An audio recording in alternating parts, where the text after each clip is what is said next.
Hi, my name is Jeff Pagano, and welcome to Harping on Rugby. This is our weekly newsletter called the 80 Plus column. Now, our main content each week is our wrap podcast, which have analysis of the latest match for the Leinster or Ireland men's team. And all that means we have the 80 Plus column as a sort of a weekly newsletter for taking a quick look at the rest of the rugby world to see what's going on.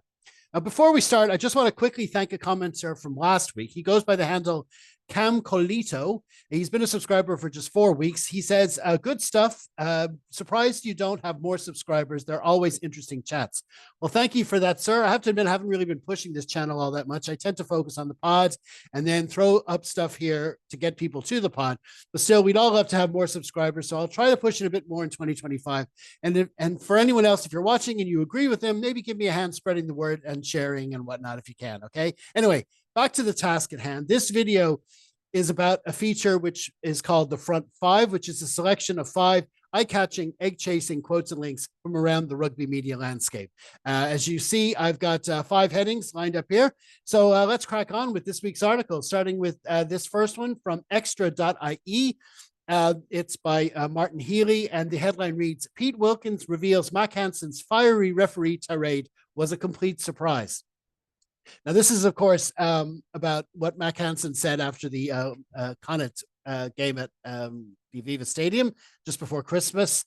It was, we talked about it a lot, and much was said. I think you can put it into, you can put this into different kind of buckets as to what the actual subject matter is.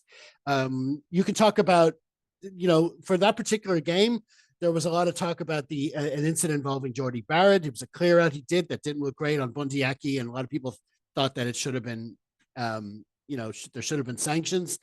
You can look at that if you want. You can look at a slightly broader aspect where people feel that Leinster get more favoritism in calls from referees. That's another bucket as well. But I think now when we get to this stage, the subject matter should be, however right or wrong the issue at hand, was that the place, and was he the person to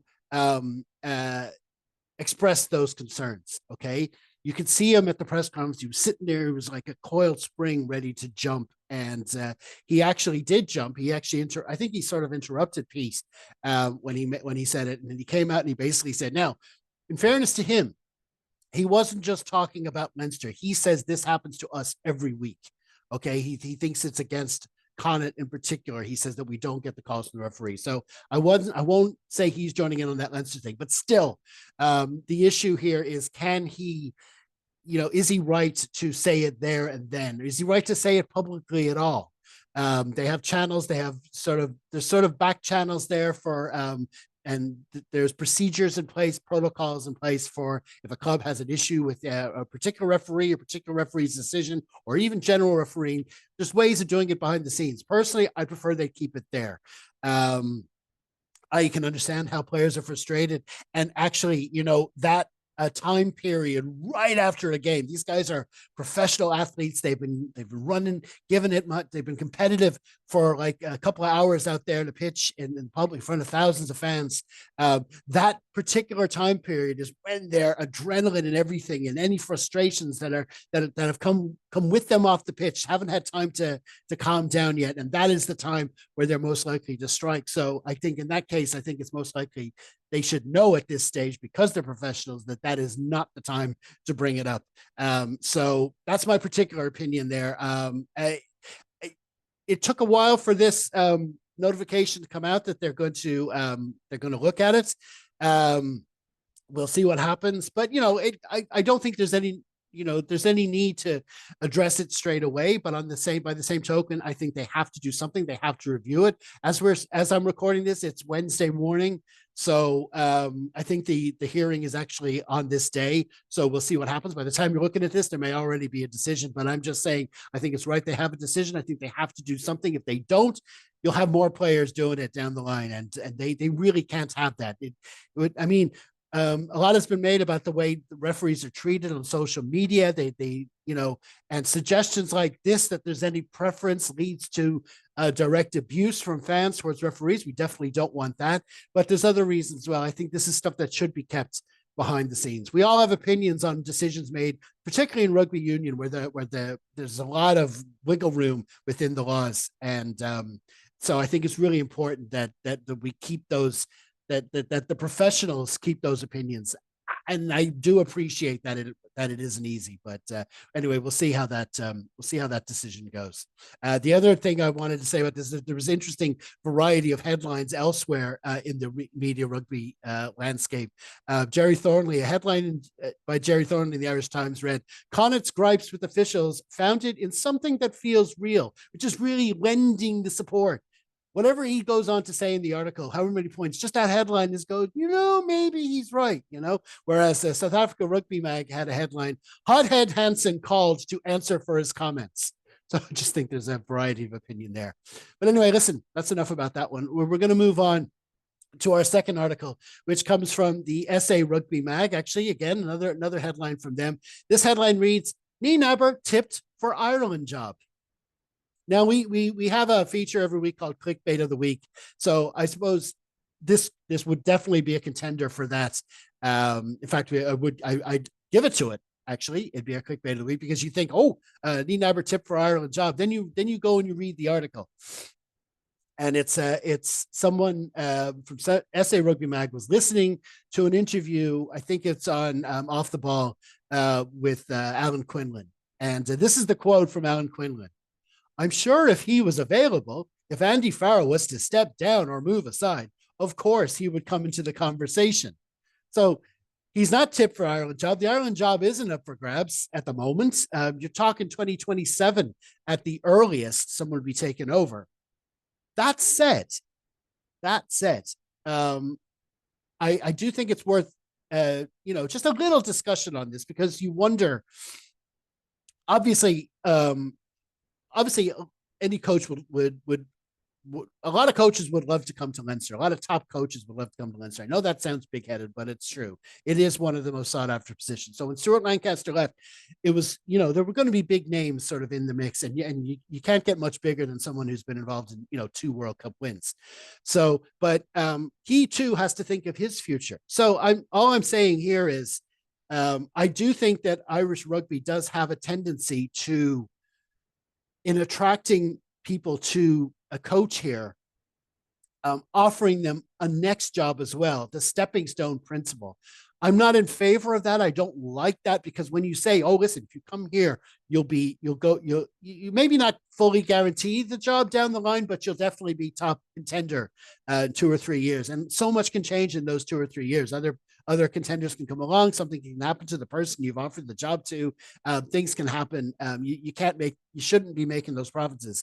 On the other hand, like I said, you do need to use all the leverage you can get to get people here. So I do think that, if you're talking about beyond Andy Farrell, now he's going off to the Lions now. We've got Simon Easterby running the team for the Six Nations, but Andy will be back and he'll be getting the team for 2027. But if you're going to have a conversation now, and why not? This is what we do. We have conversations on these videos. Nienaber might be in a position for that if he wants. But of course, he's going to get offers from a lot of other places as well. And of course, we still have to see how he gets on with Leinster. I think this is the first season where he's had the full charge of Leinster, and I think you can see his influence in Leinster's decision making and stuff. So be interested to see if he brought that to Ireland as well. But I just thought that caught my eye. A bit of clickbait from SA Rugby Mag, but a worthwhile conversation nonetheless. Okay, third article is from BBC.com. The headline reads, "O'Toole's 6-game ban is what it is." Now, there's 2 aspects to this story. There's the article, there's the ban itself. Tom O'Toole got banned for a 6-game ban based on his tackle on Nankivell versus Munster. Ironically, at the same time, it was the same weekend as Leinster played Connacht. It was and they're in particular going for these croc roll challenges. So when a player is latched on at a ruck, his legs are planted on the ground, somebody comes in, they're trying to clear him out, but instead of instead of trying to lift him from his body, grabbing his body and lifting him, they go lower and they get him, and their body weight goes down on their legs. It's really dangerous. A lot of players have had their careers ended with challenges like that, and this was an example. And as it turned out, Nankerville was actually unable to play against Leinster. Would have loved to see him and Barrett on the pitch at the same time. Him and Jody Barrett. It turns out neither played in the end. But anyway, it was a bad challenge. I think it was right to get a red card as it was. And this was the actual ban was announced this week is 6 games. Now it turns out that, so obviously that's going to leave us short Tom O'Toole for the opening 2 games of the Six Nations against England and Scotland. So that's not good. There's reports about Tyke Furlong. He's getting fit and he's coming back. So there is that as well. But I think it's the right decision all around. And just on a side note, Leinster looking to play La Rochelle this weekend. La Rochelle had a match last weekend against Toulouse. Big game in the top 14 Saturday night. Really, really entertaining match. I watched it. But there was a challenge by their hooker, Tolu Latu, and it was almost exactly the same thing. In fact, you couldn't even call it a rock roll. He just landed on the guy's legs. The guy's legs was planted. He landed on him. It looks worse every time you see it. Check it out on social media if you can. There's videos of it everywhere. And he's going to be, there's a chance they moved quickly on his decision. They could have a decision before the weekend, so he might not be able to play against La Rochelle or against Leinster. The other issue is the graphic they used to explain the decision, the Tom O'Toole decision. The URC, because it happened in the United Rugby Championship, they put out this graphic, and other competitions do this. I think all competitions should do it. It's perfectly transparent. I put it up on the screen there for you to look at. It just explains every aspect simply of the and you can see where it's been done. You may not agree with the decision, but that goes for all referee decisions. You may not agree, but what you want to see is a transparency as to what laws are they applying, how they come to their decision, and I think this graphic does a good job of that. So that's why I call it a novel graphic. Okay, that's that. We move on to article number 4 now, and this is from Talking Rugby Union. I tried to include independent sites in this feature when I can. Frank Nixon, does a lot of work there at Talking Rugby Union. The headline reads, England wing Emmanuel Faye-Weboso ruled out of Six Nations. This is a real blow for Steve Borthwick and his England team. And what's even more frustrating is the quote I've chosen. Faye-Weboso sustained a shoulder injury during an intense training session at England's squad, as England's squad ramped up their preparations for the Six Nations. No injury is good, or they're all bad. But when it comes to training, when it happens in training, it's especially frustrating. And especially if you've got a player here who not only was probably going to feature in England's Six Nations campaign, but he surely had himself in the Lions frame as well. So this is a big blow to him, a big blow to England. You don't want to be that guy and say it's a good thing for Ireland, but our game against England in the first weekend is crucial to our chances. So you do want the best players out there, but it is frustrating when it happens in training. That's the one thing rugby's had to work on since it went pro, especially the last 20, 30 years since it went pro. The switch from just 2 training sessions a week plus a match at the weekend while you have another job until now when it's your full time. You want to recreate the physicality of a game from the weekend in your training, but on the other hand, you don't, because you don't want to risk injuries, and it's just a fine line, and it's a shame when that happens. But listen, we do hope he's back. I would like to see him involved in the Lions squad somehow. So we hope he recovers soon. Okay, on to our 5th and final article here, and this is from the New Zealand Herald. And this is kind of, like I said earlier, I talked about clickbait of the week, where you have a headline which doesn't exactly match what the article says. Now, I've chosen this simply because this is kind of the opposite of clickbait, where there's so much information in the headline, you almost don't need to read the article. The headline reads, France hooker Camille Chat leaves top 14 club Racing 92 after reportedly arriving drunk after Christmas party. I mean, that pretty much says it all. And And I suppose another reason I chose this is because I want to share my stupid dad joke, I guess. When Mark Jackson, shout out to him, is one of our contributors. He put this article in the WhatsApp group, and the first thing I said back to him is, "Oh, that guy's got some neck on him." Now, of course, haha. Kamil Shad is known for, it's like a neck that comes somehow goes past his shoulders. He's been a great player for France and Racing over the years, but unfortunately, he's got all this stuff going behind the scenes. The quote I've chosen shows isn't his first incident. In 2023, the hooker accidentally injured Fijian winger Vinaya Habosi during Racing 2092 training camp in Spain. Habosi will also leave Racing at the end of the current season after he was arrested for a domestic abuse claim. We were talking about Stuart Hogg recently and other players as well. There's just a lot of this going on, but particularly at Racing. Hi there, it's Jeff. If you're wondering why my face is frozen, funny story. For some reason, I must have accidentally hit the mute button as I was recording this video, and the sound just stops at this stage. Basically, I was in the middle of talking about Racing. I was talking about how Kamil Shad let the side down. And I think the point I was going on to make there was at Racing in particular, they've spent a fortune over the years on players like, superstars like Dan Carter, Johnny Sexton, Sia Khaleesi. And then I sort of tongue-in-cheek mentioned Simon Zebo in that as well. I know I did say that. But basically, all they've got to show for it in that time was one brand new title in 2016.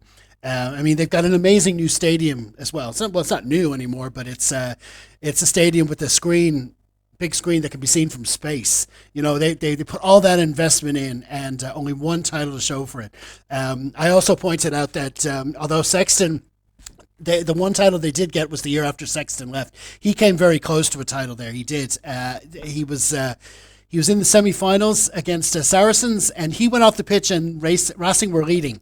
And then they gave away the stupidest penalty you've probably ever seen in the last minute. Now, of course, there's no guarantee they would have gone on to win the final, but I think the fact of the matter is that, it's really... I don't know how much you can blame him for that particular year, but anyway, that's a side point.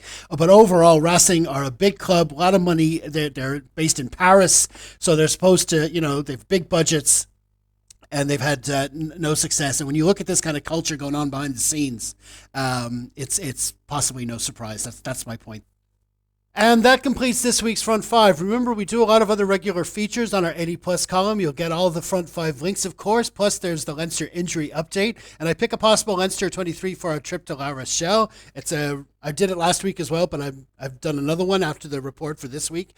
And then we also have our Troll Patrol feature, plus updates on all the other major rugby tournaments. You can get it all just by heading over to our website at harpinonrugby.blog. Next up here at Harp and Banner, we have our usual preview and rep pod for that La Rochelle clash, so please be sure to subscribe to our channel as well to our other social media platforms. You can find those at linktree/harpinonrugby. Until next time, stay safe, everyone. Slán.